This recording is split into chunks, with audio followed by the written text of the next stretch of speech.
तो जब हम पेरेंट्स के लिए रोज ग्रेटिट्यूड करते हैं ना, तो हमारे अंदर जो पॉजिटिव एनर्जी है, ग्रेटिट्यूड की पावर है, वो बढ़ती जाती है। वो अपने आप हम कनेक्ट होते जाते हैं यूनिवर्स से। क्यों? क्योंकि इमोशनली हम सबसे ज्यादा अटैच हम अपने पेरेंट्स से होते हैं। उसके बाद शायद हम अपने बच्चों से होते हैं। ठीक है। लेकिन हमारे पेरेंट्स ही है जिनकी पति वजह। कहाँ जाएगा? पति हम्म, कहाँ जाएगा? पति कहाँ जाएगा? तो एक बार बताओ, आपका पति कैसे आया इस दुनिया में? पेरेंट्स। पेरेंट्स के थ्रू। तो पेरेंट्स से बड़ी हाँ। तो ब्लेसिंग्स है ही नहीं। तो मैं यही कह रही हूँ, सबसे पहले पेरेंट्स को करो। पेरेंट्स को तो रोज ही करना है हमें। नहीं नहीं नहीं नहीं नहीं नहीं, मैं बोल रही हूँ ना, जैसे तूने बोला कि सबसे पहले पेरेंट्स, फिर बच्चे के साथ हम इमोशनली अटैच्ड होते हैं, तो हाँ मैंने हाँ कहा पति हाँ। कहाँ गया? हस्बैंड्स की भी होती है ना ब्लेसिंग्स में, तो आपको मैंने पहले दिन ही बताया था। हस्बैंड हो गए, आपकी पूरी फैमिली आएगी ब्लेसिंग्स में। और अलग अलग पॉइंट्स में लिखना है आपको। पेरेंट्स के लिए तो आपको रोज करना है ग्रेटिट्यूड। और पेरेंट्स में ऐसा नहीं है कि दोनों के लिए अलग होगा। फादर के लिए अलग करना है आपको, मदर के लिए अलग। 10 पॉइंट्स आपको रोज। अगर लिख नहीं सकते तो आप एक बार लिख लो, उसको रोज पढ़ो। फिर देखना, आप मुझे बताना कि आपके अंदर जो एनर्जी है ना, वो कैसे फ्लो करती है, कैसे बढ़ेगी। और जो 10 ब्लेसिंग्स है, ये जो बुक बता रही है वो अलग है। उसमें आपके हस्बैंड आएंगे, उसमें आपके बच्चे आएंगे, उसमें सब कुछ आएगा, 5 एलिमेंट्स सब आएंगे। किसी को भी कर सकते हो आप ब्लेसिंग्स में, किसी को भी काउंट कर सकते हो।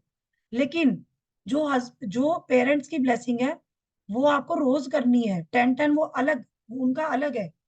क्योंकि पेरेंट्स के बिना तो हम कुछ है ही नहीं। पेरेंट्स के बिना तो हम एग्जिस्ट ही नहीं कर सकते। तो पेरेंट्स के साथ जब हम कनेक्ट करते हैं ना अपनी एनर्जी, तो हमारी एनर्जी बहुत बढ़ जाती है। ये प्रैक्टिस सुरभि ने की थी, मुझे सुरभि ने बताया था। सुरभि, एक्सपीरियंस शेयर करो जरा। जब तुमने ब्लेसिंग्स अपने पेरेंट्स के लिए लिखी थी, तो कैसा फील हुआ था? वो काफी इमोशनल फील हुआ था। हाँ। तो जब हम इमोशनली किसी चीज के साथ कनेक्ट करते हैं, तुम मुझे बताओ, पावर बढ़ती है ना हमारी। कितना कनेक्ट किया और तुमने? हम्म। इनफैक्ट मैं डेली मतलब पेरेंट्स के लिए तो एक ब्लेसिंग जैसी ही है मेरी। हम्म। जो मेरी ब्लेसिंग्स होती है ना डेली की, उसमें मेरी फैमिली और पेरेंट्स के लिए एक ब्लेसिंग होती है। तो दो ब्लेसिंग तो घर के लिए ही होती है। गुड। तो जब भी तुम्हें और किसी बाकी किसी भी एरिया में चैलेंज आए, सबसे पहले अपने पेरेंट्स को ग्रेटिट्यूड करो। तो धीरे धीरे ना क्या और होता है, एनर्जी शिफ्ट होती है। एक चीज और शेयर करना चाहूंगी मैं कि जैसे ब्लेसिंग तो मैं मैं लिखती तो हूँ ही उनके लिए। लेकिन फिर मैंने सोचा कि यार मेरे पेरेंट्स हैं, हम लोग हिचकते हैं ना बोलने में पेरेंट्स को। तो मैं हाँ उनको वही। बोलती भी हूँ। मैं उनको बोलती हूँ वो चीजें कि आपने बहुत किया है, आपने बहुत किया है, ऐसा करके ना मैं अब उनको वर्बली भी मैं बोलती हूँ, क्योंकि कहीं ना थैंक यू कहीं हम कितना सोचते हैं बोलती कि हो? हाँ यार बहुत थैंक यू कितना बोलती हो? मतलब जब से जुड़े हैं ना, तो लगता है कि यार हम लोग बस बर्थडे एनिवर्सरी तक ही लिमिटेड रह गए हैं। एक्चुअली हमने सोचा ही नहीं ना कभी कि बट हमारे फिर मम्मी अब जब पापा भी को बात मिलता है। होती है ना, हम्म। हाँ, वो हमें लगता है कि यार वही है, granted, yes, taken for granted. Taken for granted लिया है, तो इसलिए बोलते नहीं है। और हस्बैंड ऐसा हर बच्चे, रिश्ते हस्बैंड में होता है। बच्चे ही चलता रहता है अच्छा, बस। इस बुक में सबसे पहले उसने रिश्तों को ही लिया है। आप देखोगे डे 1 के बाद वो सबसे पहले रिलेशनशिप पे ही आती है। क्यों? वो कहती है कि रिश्तों के बिना तो हमारी लाइफ ही नहीं हो सकती ना। कि हमारी फैमिली है तभी तो हम इस मतलब धरती पे रह पा रहे हैं। आप इमेजिन करो, आपके पास आप अकेले हो इस धरती पे, क्या एग्जिस्ट कर पाओगे? उस चैप्टर में इसने बहुत अच्छे एग्जाम्पल से बताया है कि आप इमेजिन करो कि सिर्फ हम्म। आप अकेले हो दुनिया में, क्या आपका कुछ करने का मन करेगा? तो उसने ये भी बताया है कि आप रिश्तों में कैसे ग्रेटिट्यूड करना है, हर रिश्ते के लिए। पहले उसने बताया कि जो अच्छे चलते आ रहे हैं उनके लिए कैसे करना है। फिर बाद में जो चैलेंजिंग है, अभी लास्ट चैप्टर हमारा गया है, उसमें बिल्कुल ब्रोकन रिलेशनशिप के लिए उसने बताया हमें कैसे ग्रेटिट्यूड करना है। और उसमें भी आप देखोगे, ऐसी मतलब मैजिकल पावर आने लगती है उन रिश्तों में भी। वो धीरे धीरे वो भी हमें मतलब उनमें भी एक क्या कहते हैं ना कि अच्छाई नजर आने लगती है हमें। जिन रिश्तों में कभी हमने सोचा ही नहीं कभी कि ऐसा भी कभी हो सकता है, हमारे रिश्ते ठीक भी हो सकते हैं।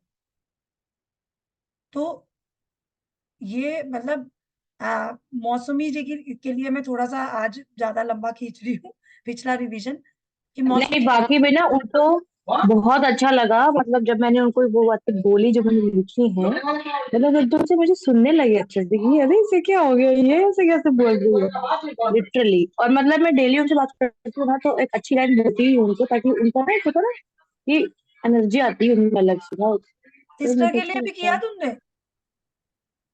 सिस्टर के लिए हाँ किया ना, मैं करती हूँ ना इंस्टाग्राम पे, देखो उसको बहुत और भेजती हूँ मैं। शुरू वाले चैप्टर में जो था कि जैसे आपके क्लोज रिलेशनशिप है हम्म। और थोड़ा लगता है कि आपको हाँ, चैलेंज आते हैं, तो उनके लिए जरूर सबके करो। लिए, सबके आप लिए लोग नहीं, अब तो बिलीव मैं नहीं। सबके लिए कर रही हूँ, और टचवुड हम्म, मेरी बहुत प्रैक्टिस बनी पावरफुल हुई है। है।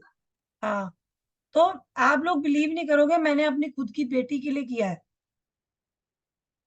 मैंने अपनी बेटी के लिए किया रिलेशनशिप में, क्योंकि मैं अपनी बेटी पे अपनी फ्रस्ट्रेशन बहुत निकालती थी पहले, जैसे हर मदर करती है, मैंने देखा है, हर हर किसी की लाइफ में होता है। जब बच्चा छोटा होता है, शुरू शुरू में तो हम बहुत प्यार से रहते हैं, धीरे धीरे जैसे कई बार बात दूसरे रिश्तों में फ्रस्ट्रेशन तो हम बच्चों पे निकालते हैं। तो ये चीज मुझे पहले पता नहीं थी कि शायद मैं इनडायरेक्टली वो अपने बच्चों पे, मतलब अपनी बेटी पे, क्योंकि वो छोटी है, छोटे बच्चे ना सॉफ्ट टारगेट होते हैं। तो मैंने अपनी बेटी के लिए किया है ये एक्टिविटी, सोचो आप। ये मतलब मैं अपनी बेटी के लिए कर चुकी हूँ। बहुत होता था ऐसे, मैं बहुत कंट्रोल करती थी, नहीं हो पाता था। फिर मैंने उसके लिए रोज, मतलब कॉन्टिन्यूएशन में 10 रोज ग्रेटिट्यूड लिखती थी अपनी बेटी के लिए। आज भी अगर मुझे थोड़ा गुस्सा आए अपने बच्चों पे, कुछ भी हो, बच्चों पे भी हमें गुस्सा आता है। बच्चे कितने क्लोज होते हैं हमारे, मतलब पेरेंट्स के बाद सबसे ज्यादा क्लोज हमारे बच्चे होते हैं, मुझे लगता है। तो हस्बैंड तो होते ही, हस्बैंड की अलग कहानी है, लेकिन बच्चे जो होते हैं उनके साथ अलग कनेक्शन होता है। लेकिन बच्चों के साथ भी हमारी बहुत अनबन होती है। तो बच्चों के लिए भी हम लिख सकते हैं, और जब हम लिखते हैं ना, तब हमें फीलिंग, मतलब तब हमें कई बार रोना भी आ जाता है कि अरे यार हम क्या कर रहे हैं। उनसे पूछो जिनके बच्चे नहीं है, बहुत सारे लोग हैं जिनके पास औलाद नहीं है, और जो सालों से बहुत मतलब ट्राई कर रहे हैं, तो लेकिन उनके पास नहीं है। और कई लोग ऐसे जिनके पास थी और उनसे दूर हो गए उनके बच्चे। और कई लोग ऐसे हैं जिनके पेरेंट्स नहीं है।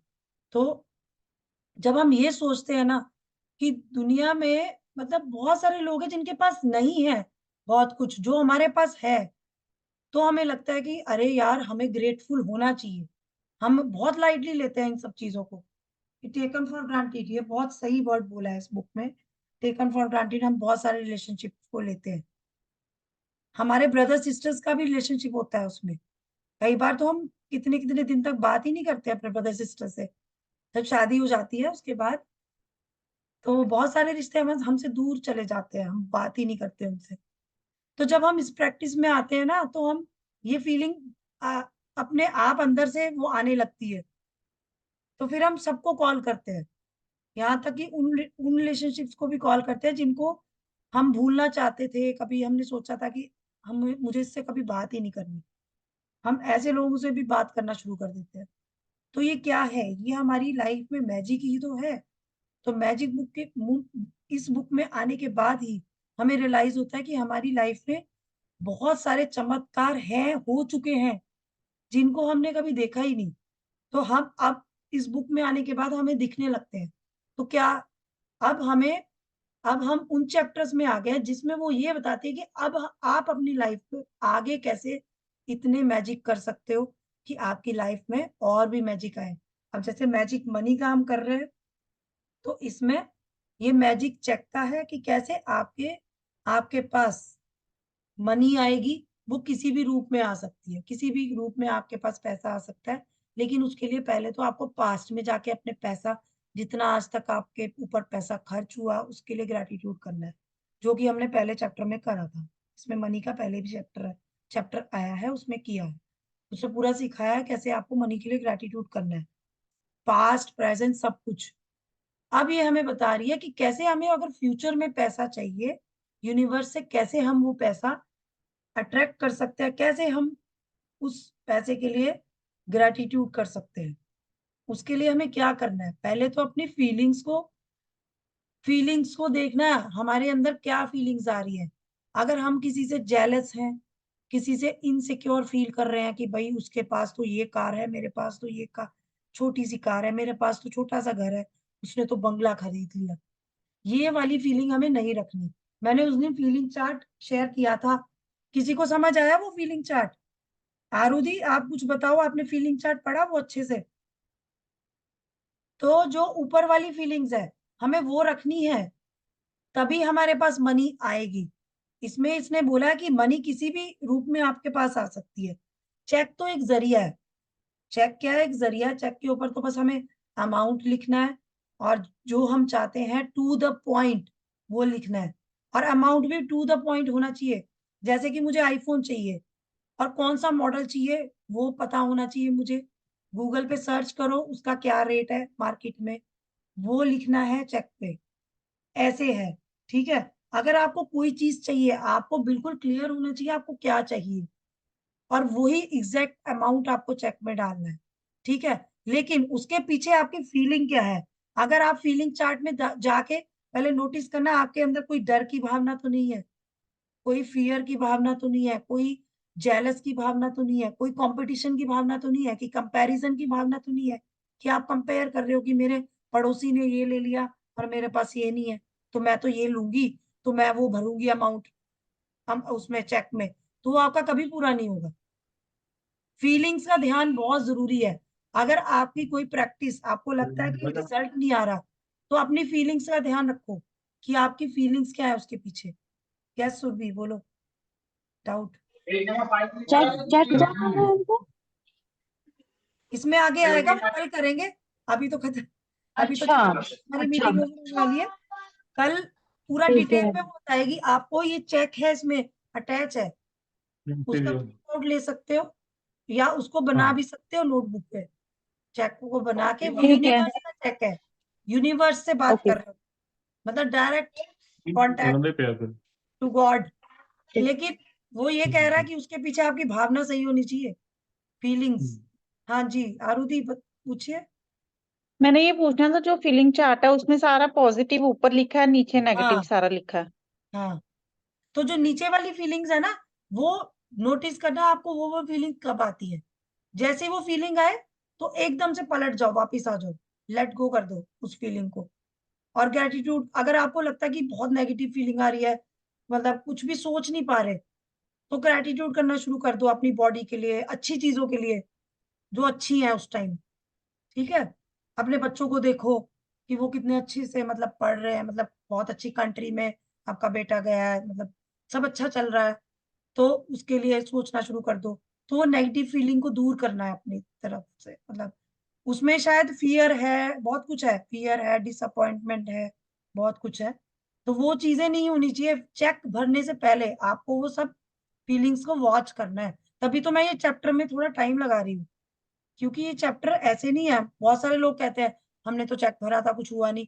अरे तुम्हारी फीलिंग उसके पीछे क्या थी, पहले तो तुम्हें ये क्लियर होना चाहिए कि तुम्हें क्या चाहिए। कुछ लोग ये सोचते हैं कि मैं तो पैसा ऐसे ही भर लूं और मेरे पास आ जाएगा, नहीं ऐसे नहीं होता। पहले तुम सोचो तुम्हें क्या चाहिए, क्योंकि तुम्हारे पास बहुत कुछ है। आप ये सोचो आपके पास क्या नहीं है, किसकी जरूरत है, जो चीज की आपको जरूरत है, आपको उसी हिसाब से वो चेक को भरना है, ठीक है। और वो किसी भी रूप में आपके पास आ सकता है, चाहे वो आपको हस्बैंड भी गिफ्ट कर सकता है, चाहे आपकी फ्रेंड को गिफ्ट भी आ सकता है, या आपने कोई ऑनलाइन शॉपिंग की और उसमें आपको डिस्काउंट मिल गया, तो वो डिस्काउंट क्या है? वो भी तो आपको एक गिफ्ट ही मिल रहा है। मतलब 50% पे अगर आपने 1000 रुपए की ड्रेस ली तो 500 की पड़ेगी आपको, तो वो क्या है? मतलब ये तरीके हैं। तो चेक का मतलब क्या है? चेक फ्यूचर में ही, जब भी हम चेक भरते हैं तो फ्यूचर में ही आती है ना मनी, तो वो फ्यूचर में ही यूज होती है ना। तो वो मनी किसी भी रूप में आपके पास आ सकती है। ये मैं पहले क्लियर कर दूं क्योंकि इसमें डाउट होते हैं बहुत सारे लोग, ठीक है। तो चेक का मतलब ये नहीं है कि सिर्फ पैसा ही होगा, पैसा किसी भी रूप में आ सकता है आपके पास, ठीक है। तो चलो थोड़ा सा चैप्टर पढ़ लेते हैं, थोड़ा सा पीछे से पढ़ती हूँ, ठीक है। और आरुधि कल जो आपने क्वेश्चन पूछा था ना एक, वही कि अगर कोई टोक दे या बोल दे, आपको उनसे फर्क ही नहीं पड़ना चाहिए। जब आप फीलिंग चार्ट में जाओगे ना, तो देखना जब आपको कोई टोकता है तो क्या फीलिंग आती है, और उस फीलिंग को आपको लेट गो करना है। ठीक है, तो जो आपने मुझे क्वेश्चन किया था ना, उसका आंसर आपको मिल जाएगा खुद ही। ठीक है। चलो म्यूट कर लो सब। अब मैं स्टार्ट कर रही हूँ चैप्टर। खत्म होने वाली, वैसे मीटिंग कट जाएगा। ठीक है, तो उतना मैं प्ले कर रही हूँ। कोई डाउट हो तो मुझे पूछ लेना। और तो मैं रहने देना, कल ही स्टार्ट करना, अब रहने दे। हाँ अब कल ही रहने देना, फिर कल ही स्टार्ट करना, स्टार्टिंग से ही हो जाएगा। विनी आएगी क्या कल? नहीं नहीं, कल तो फंक्शन है उसके। अच्छा, अरे वो कह रही थी ना, उसको बहुत वेट कर रही थी वो इस चैप्टर के लिए। या ऐसे कर लेंगे, कल परसों कुछ देखते हैं, रिवीजन कर लेते हैं थोड़ा सा, इनको भी हेल्प मिल जाएगा। आप लोगों को करना है रिवाइज, जैसे आज मैंने थोड़ा सा बताया पीछे वाला सारा। कोई वॉलंटियर वॉलंटियर बताओ कोई। आज मैंने बोला, कल कोई कौन बताएगा चैप्टर, पीछे वाले थोड़े से चैप्टर रिवाइज करके आने हैं। मैं किसी से भी पूछ सकती हूँ। ठीक है, हेल्थ का कौन करेगा? आरुधि आप हेल्थ का बताओगे कल? कल ठीक है। अच्छा, और सुरभि तुमको किससे रिलेटेड बताओगी? कोई भी एरिया ले लेना इस बुक के अकॉर्डिंग, पढ़ के आना मैं मैसेज चैप्टर। कर दूंगी आपको। अच्छा ठीक है। और दीप्ति तुम कुछ करा पाओगी, मतलब कुछ बताओ किसी एरिया में। ठीक है, ठीक है, मैसेज कर दूंगी। अच्छा ठीक है, मैसेज कर देना। आरुधि कोई डाउट हो तो आप मेरे से पूछ लेना। ठीक है, इसमें हेल्थ के 2-3 चैप्टर हैं जो हम पहले पढ़ चुके हैं, वही बस थोड़ा सा गो थ्रू कर लेना आप। क्योंकि इस बुक की लैंग्वेज जो है, एक एक वर्ड बहुत मतलब जरूरी है। हाँ, अगर हमने कुछ भी गड़बड़ कर दी तो मैसेज गलत चला जाता है। ये बुक इतने अच्छे से उसने लिखी है ना, कि जब हम पढ़ते हैं ना, तो एक एक वर्ड बहुत जरूरी है इस चैप्टर का, हर चैप्टर का एक एक वर्ड। ठीक है, तो कहीं भी कुछ गड़बड़ नहीं होनी चाहिए। चलो ठीक है। और कुछ कुछ कुछ शेयर करना चाहता है कोई? हाँ जी बताओ, शेयरिंग। दीप्ति तुम बताओ, शेयरिंग। आओ, thank you Surabhi for the heart. मैं तो पता है क्या करती हूँ, जो होने वाला होता है ना, मतलब जो मेरा प्लान होता है अगले दिन का, मैं पूरा लिख लेती हूँ उसको। मतलब ये हो चुका मेरे से, ऐसा करती हूँ।